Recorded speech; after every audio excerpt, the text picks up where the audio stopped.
প্রিয় দর্শক, আপনারা খেয়াল করেছেন এর মধ্যে বেশ কয়েকটা বড় বড় ঘটনা ঘটেছে। জুলাই সনদ ঘোষণা করা হয়েছে, নির্বাচনের সম্ভাব্য সময় ঘোষণা করা হয়েছে এবং সে অনুযায়ী প্রধান উপদেষ্টার দপ্তর থেকে নির্বাচন কমিশনকে প্রস্তুতি নিতে বলা হয়েছে।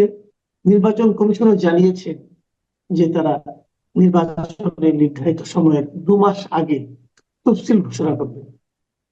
নির্বাচনের তারিখ নিয়ে বিএনপি সন্তোষ প্রকাশ করেছে, আনন্দ প্রকাশ করেছে, আবার কোনো কোনো দল থমকে আছে, কেউ কেউ সময় নিচ্ছে রিয়াকশন প্রকাশ করার জন্য। জুলাই ঘোষণাপত্র নিয়েও বিভিন্ন দল নানা রকম রিয়াকশন দেখিয়েছে।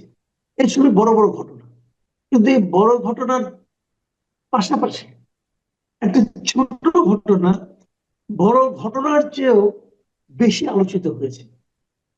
সেটা জুলাই সনদের জন্য, জুলাই ঘোষণাপত্রের জন্য সবচেয়ে বেশি উদ্গ্রীব এবং সবচেয়ে বেশি দাবি যাদের ছিল, এনসিপি তখনো হয়নি, কিন্তু গত বছরের ডিসেম্বরের আগে ছাত্র নেতারা হাসনাত আব্দুল্লাহ, সার্জিস আলম, এদেরই কিন্তু সবচেয়ে বেশি আগ্রহ ছিল এবং এরা এক পর্যায়ে এতটাই বেপরোয়া ছিল যে 31শে ডিসেম্বরের মধ্যে যদি সরকার জুলাই ঘোষণাপত্র প্রকাশ না করে তারা নিজেরাই যে শহীদ মিনারে ঘোষণা করে দিবে, এমন কথা তারা বলেছিল। সেই ছাত্র নেতৃবৃন্দ যেদিন সরকারি উদ্যোগে জুলাই ঘোষণাপত্র প্রকাশ করা হলো, সেদিন তারা কেউ ঢাকায় ছিলেন না, সেদিন কক্সবাজার গিয়েছিলেন ঘুরতে। মানে তাদের যারা যারা গিয়েছিলেন তাদের একজন বলেছে, আমরা এখানে ঘুরতে এসেছি, টায়ার্ড হয়ে গিয়েছি, ঘুরতে এসেছি। তো ঘোরার জন্য ওই দিনটাই কেন তারা বেছে নিলেন? এটাকে কেন্দ্র করে, এই যে রহস্যজনক আচরণ, এটাকে কেন্দ্র করে নানা ধরনের গুজব আমরা শুনলাম। পিটার হাসের সঙ্গে দেখা করতে গিয়েছিলেন, পরের বছর জানা গেল না পিটার হাস ওখানে ছিলেনই না এবং উনি এই দেশে আসেননি। এই যে গুজবগুলো ছড়িয়ে পড়লো এবং এই ঘটনার প্রেক্ষিতে এনসিপি তাদের 5 নেতাকে শোকজ করলেন যে 24 ঘন্টার মধ্যে জবাব দিতে হবে। আজকে 24 ঘন্টা শেষ হয়ে যাবে, কি জবাব হবে আমরা জানি না। আবার একটা পত্রিকা দেখলাম ওরা নাকি এখনো ওখানেই আছে, ওদের কেউ কেউ। আমি জানি না প্রকৃত ঘটনাটাকে। এগুলো নিয়ে আলোচনা করার জন্য আজ আমরা আমন্ত্রণ জানিয়েছি নদী রক্ষা কমিশনের সাবেক চেয়ারম্যান ডক্টর মঞ্জুর আহমেদ চৌধুরীকে। ডক্টর মঞ্জুর আহমেদ চৌধুরী, আপনাকে আমাদের অনুষ্ঠানে স্বাগত জানাচ্ছি। ধন্যবাদ।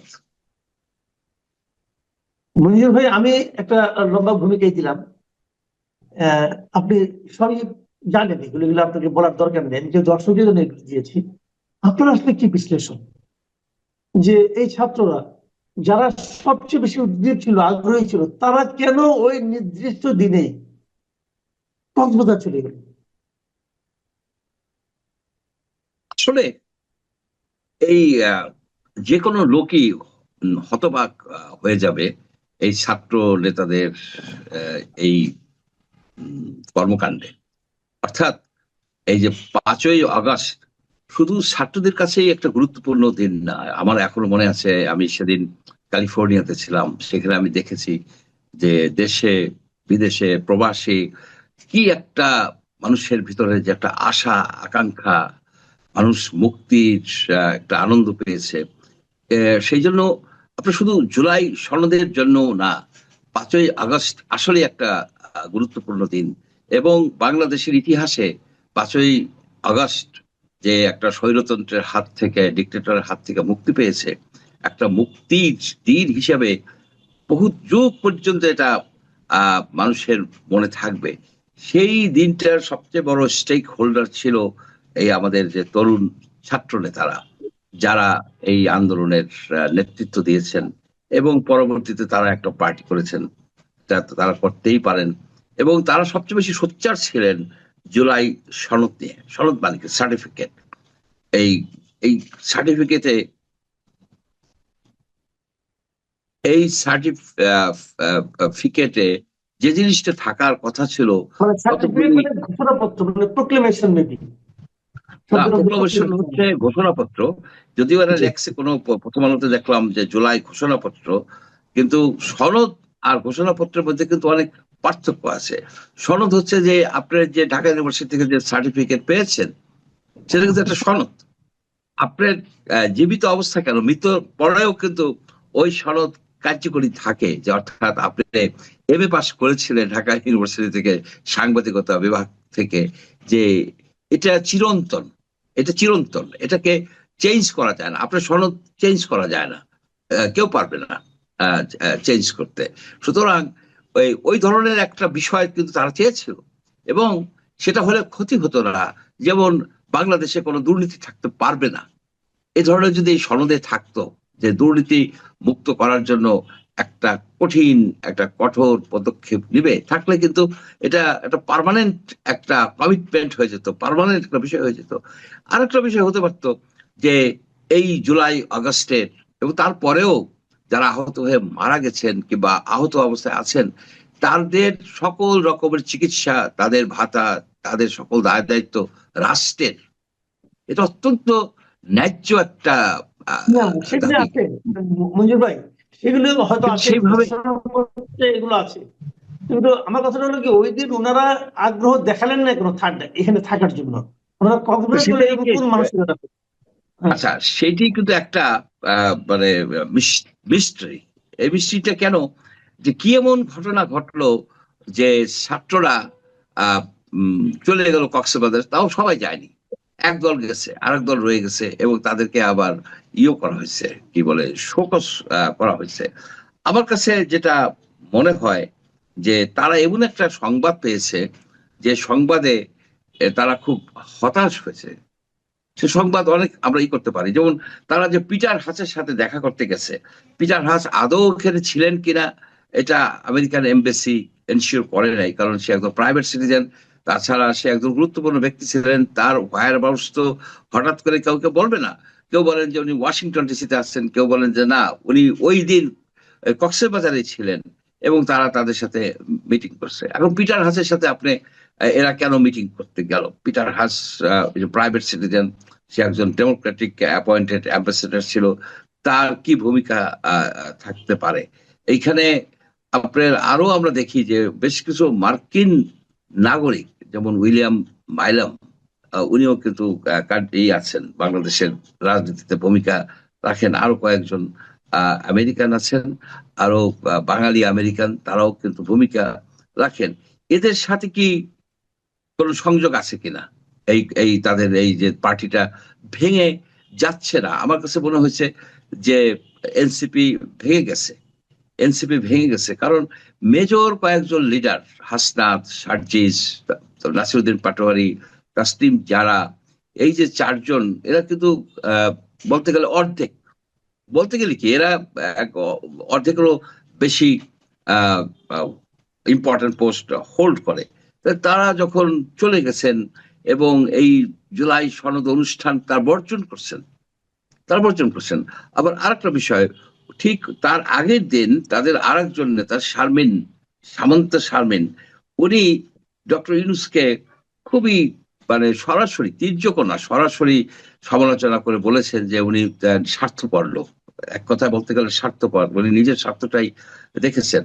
কেন এই বিচ্ছিন্নতা, যাকে আমরা বলতাম কিংস পার্টি? আবার একটা এক্সপ্লেনেশন হচ্ছে যে তারা, এদের মনে হয় হয়তো একটা হতাশার সৃষ্টি হয়েছে যে এই ডক্টর ইউনূস বেশি দিন হয়তো ক্ষমতায় থাকতে পারবে না, সুতরাং আমরা আমাদের দিক দেখি, আমরা বিচার জন্য যাই, পিটার হাসকে রিকোয়েস্ট করি, এটা একটা হতে পারে। আর একটা বিষয় হতে পারে যে ডক্টর ইউনূস তার এই যে ইলেকশনের ডেট ঘোষণা করছেন, এবং হয়তো বিএনপির আসলে সাথে, আবার হয়তো না বিএনপি, আপনি আপনি আসলে মানে অনেকগুলি পয়েন্ট ছুঁয়ে ছুঁয়ে যাচ্ছেন, একটু ডিটেল করা দরকার মনে হয় দর্শকদের জন্য। আমি একটু প্রশ্ন করতে চাই, এটা হলো আপনি বললেন যে হয়তো ভিসার জন্য জিজ্ঞেস, ভিসা তো যদি ওখানে আদৌ পিটার হাস ছিলেন না অথবা ছিলেন, এটা কিন্তু কনফার্ম না, এবং ছিলেন না এইদিকেই বেশি জানা যাচ্ছে যে উনি আসলে ছিলেন না। কিন্তু তারপরে ধরে নিলাম ওনারা ওখানে গিয়েছে অথবা কারোর সঙ্গে কথা বলেছে, সবই ধরে নিলাম। কিন্তু আপনি যে কথাটা বললেন যে হয়তো ভিসার জন্য চেষ্টা করছে, তার মানে আপনি কি বলতে চাচ্ছেন যে এই নেতারা, এই এনসিপির নেতারা দেশ থেকে কথা ভাবছে? সেটার একটা লজিক্যাল কনক্লুশনে আসা যায় এই কারণে যে তারা 5ই আগস্টের অনুষ্ঠানই তো তারা বর্জন করছে, তারা তো এটার মধ্যে আর নাই। ডক্টর ইউনূসের যে কর্মকাণ্ড, তার যে মানে 5ই আগস্টে সে ঘোষণাপত্র পড়লেন, সে অনুষ্ঠানে তো তারা নাই, তারা তো বর্জন করছেন। অর্থাৎ তারা নতুন একটা পথ তারা খুঁজে নিতে চাচ্ছেন। সে পথটা হতে পারে, আমি বলবো না যে এই হতে পারে যে তারা একটা অন্য কোনো দেশে চলে যাওয়ার চেষ্টা করছেন। অন্য কোনো দেশে চলে যাওয়ার চেষ্টা করা মানে হচ্ছে মূলত প্রথমে সবাই আমেরিকার কথা ভাবে, এবং আমেরিকার কথা ভাবলে পিটার হাস এখানে অ্যাম্বাসেডর ছিলেন, পিটার হাসের সাথে এদের উঠা বসা ছিল এক সময়, এটা জানা যায়। সুতরাং পিটার হাস ইচ্ছা করলে একটা রিকমেন্ডেশন দিতে পারেন, বিচার ব্যবস্থা করে দিতে পারেন। এটা কিন্তু একটা অপশন।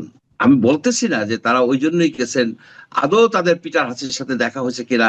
কেউ কেউ বলেন যে না, পিটার হাস না, অন্য 2জন আমেরিকান ছিল, তাদের সাথে তারা যোগাযোগ করছেন। এখন আমেরিকানরা কি বাংলাদেশের এই পলিটিক্সে ডাইরেক্টলি ইন্টারভেন করছেন কিংবা হাত দিচ্ছেন, আমরা সেটা জানি না। তবে আমরা এটা জানি যে এনসিপি ভেঙে গেছে, হতাশা থেকেই ভেঙে গেছে, যে ইউনূস সাহেব হয়তো থাকতে পারবেন না, অথবা ডক্টর ইউনূস ভর করছেন বিএনপির উপরে। অর্থাৎ বিএনপি কে ক্ষমতায় বসিয়ে উনি সুন্দরভাবে দেশ ছেড়ে চলে যাবেন, অথবা প্রেসিডেন্ট হবেন বা কিছু একটা হবেন। সেই ক্ষেত্রে এই যে তরুণ যুবকরা, এরা যে এই এতটা স্যাক্রিফাইস করলো, এতটা রিস্ক দিল, তারা তো একটা বিপজ্জনক অবস্থায় পড়ে গেছে। তাদের এই দেশে থাকা রিস্কি হয়ে যাবে, অত্যন্ত বিপজ্জনক। কারণ তারা অনেক পার্সোনাল শত্রু হয়ে গেছে, তারা বহু রকমের মানে ভায়োলেন্ট আন্দোলন করতে হয়েছে তাদের। শেখ হাসিনাকে তো এই শান্তিনিকেতনে ভাবে আন্দোলন করে সরানো হয় নাই, তাকে ভায়োলেন্টলি তাকে সরানো হয়েছে। এবং শেখ হাসিনার প্রতিশোধ নেওয়ার ক্ষমতা, ইচ্ছা, জিঘাংসা সম্বন্ধে এরা অবহিত। সুতরাং তারা হয়তো তাদের সেফটির জন্য তাদের স্ত্রী, যেমন সার্জিস তার স্ত্রী, তাসমিন যারা তার হাজবেন্ডকে নিয়েই গেছেন। সাধারণত এইসব ক্ষেত্রে দেখা যায় যে পরিবার নিয়েই অন্য দেশে যেতে চায়। আমার কাছে এটা একটা একটা সম্ভাব্য কারণ মনে হচ্ছে। আর একটা হতে পারে যে তারা ইউনূস সাহেব বর্তমানে বিএনপির উপরে ভরসা করছেন। আমি এই প্রসঙ্গে আপনাকে আমি আরেকটু জিনিস যোগ করতে চাই। আপনি বললেন যে সামান্থা শারমিন উনি সরাসরি ইউনূস সাহেবের কিছু বিষয় নিয়ে সমালোচনা করেছেন, ঠিক আছে। তাহলে কি এই জিনিসটা কি এনসিপির আস্থা ইউনূস সাহেবের উপর নেই, নাকি উল্টো ভাবে দেখলে ইউনূস সাহেব এনসিপি কে ত্যাগ করেছেন, অন্য কোনো বন্দরে নোঙর করতে চাচ্ছেন? এটা দুইটাই ঘটনা হচ্ছে। ইউনূস সাহেবের বিভিন্ন জায়গায় নোঙ্গর করার তো তার অভিজ্ঞতা আছে, এবং সেখানে সে লন্ডনে বসে তারেক রহমানের সাথে যে গোপন আলোচনা করছে, কি আলোচনা করছে সেটাও কিন্তু আমরা বর্তমানে জানি না। আমি এইটাও শুনছি যে এই যে জুলাই সনদের যে খসড়াটা উনি বিএনপিকে দেখাচ্ছেন, আর একটা জামাতকে দেখাচ্ছেন, আর একটা পলিটিক্যাল পার্টিকে উনি এটা শেয়ার করছেন, আর কারোর সাথে কিন্তু কোনো শেয়ার করেন নাই। তবে মোদ্দা কথা হচ্ছে কি, ইউনূস সাহেব লেজে গোবরে করে একটা একটা একটা সাকসেসফুল আন্দোলনকে, একটা সাকসেসফুল যে অভ্যুত্থানকে উনি ধ্বংস করে দিয়েছেন। আর এই যে আজকের তরুণরা যে বিভ্রান্ত হয়ে গেল, এই তরুণদের একটা ভবিষ্যৎ ছিল, এদের উপরে আমার অনেক আশা ছিল, আকাঙ্ক্ষা ছিল যে এরা একটা নতুন বাংলাদেশ গড়ে তুলতে পারবে এবং পারত। কিন্তু ইউনূস সাহেব তাদেরকে ধ্বংসের পথে নিয়ে গেছে, তাদেরকে মন্ত্রী বানাইছে, তাদেরকে বিভিন্ন মন্ত্রণালয়ে অ্যাটাচ করে দিয়ে তাদের একটা দুর্নামের ভাগিদার করছে। জনগণের কাছে তারা আজকে কিন্তু সেই আস্থা নাই, জনগণ তাদেরকে তেমন ভাবে আর ভালো দৃষ্টিতে দেখে না। আমি দেখি যে তাদের একটা পটেনশিয়াল ছিল, এখনো হয়তো তারা সবকিছু ঝেড়ে পুছে তারা কিন্তু বেরিয়ে আসতে পারে এবং একটা নতুন বাংলাদেশের নেতৃত্ব দিতে পারে, যে বাংলাদেশে দুর্নীতি থাকবে না, যে বাংলাদেশে চাঁদাবাজি থাকবে না, যে বাংলাদেশে নমিনেশন বেচা কেনা হবে না, যে বাংলাদেশে চাটুকারিতে থাকবে না, যে বাংলাদেশে পরিবারতন্ত্র থাকবে না। এরা কিন্তু এসব কথা মাঝে মাঝে বলে, এরা যে বলে না, এরা পরিবারতন্ত্রের বিরুদ্ধে কথা বলে, কিন্তু এই জিনিসটাকে একটা যোগ্য নেতৃত্ব দেয়া, তাদেরকে এই শক্তিটাকে ব্যবহার করে বাংলাদেশকে আর এক পর্যায়ে নিয়ে যাওয়া, সেটা ইউনূস সাহেব ফেল করছে। এর জন্য দায়ী হচ্ছে কারা জানেন? দায়ী হচ্ছে কিন্তু এই তরুণরাই দায়ী। তারা কেন ইউনূস সাহেবকে, একটা 88, 87, 88 বছর বয়স্ক অশীতপর এক বৃদ্ধ ব্যক্তিকে কেন তারা এই পদে আনলেন? এবং তার অতীত ইতিহাস তো ভালো না। উনি তো কোনো পোস্ট ছাড়েন না। উনি তো অতীতেও দেখা গেছে যে উনি কোনো পোস্ট ছাড়েন নাই, এবং উনি কারো কথা শুনেন না। উনি বলেন যে আপনারা সমালোচনা করেন, আপনি সমালোচনা করলে কি হবে? উনি তো সেই সমালোচনা উনি কানে নেন না। উনি উনার কাজ উনি করে যান, উনার কাজ উনি করে যাচ্ছেন এবং করবেন। সেই জন্য মনে করি যে বাংলাদেশের এই জীবন থেকে, এই জাতির জীবন থেকে একটা বছর কিন্তু নষ্ট হয়ে গেছে, বৃথা গেছে। এই এই এটাকে পূরণ করা কঠিন হবে। এখনো সময় আছে। ইউনূস সাহেবের শুভবুদ্ধির উদয় হোক। উনার দল বল সহ উনি সেই প্যারিস হোক, ওয়াশিংটন হোক, যেখানেই হোক, বার্সেলোনা হোক, সুন্দরভাবে যে জীবন যাপন করুন। আমাদেরকে আমাদের ভাগ্য করতে দেন। আমরা একটা অভাগা জাতি। সেই জন্যই শেখ হাসিনার মতো একজন ব্যক্তিকে আমরা পেয়েছিলাম। সে ছিল বঙ্গবন্ধুর কন্যা। সে বাংলাদেশকে ইউনাইটেড করে অন্য উচ্চতায় নিয়ে যেতে পারতো। ডক্টর ইউনূসের উপরেও সেই আশা করছিল। আমরা যখনই আশা করি, আমরা কেন যেন আশাহত হই। এটা কি আমাদের ভাগ্য? Is it our fate or it is our fault?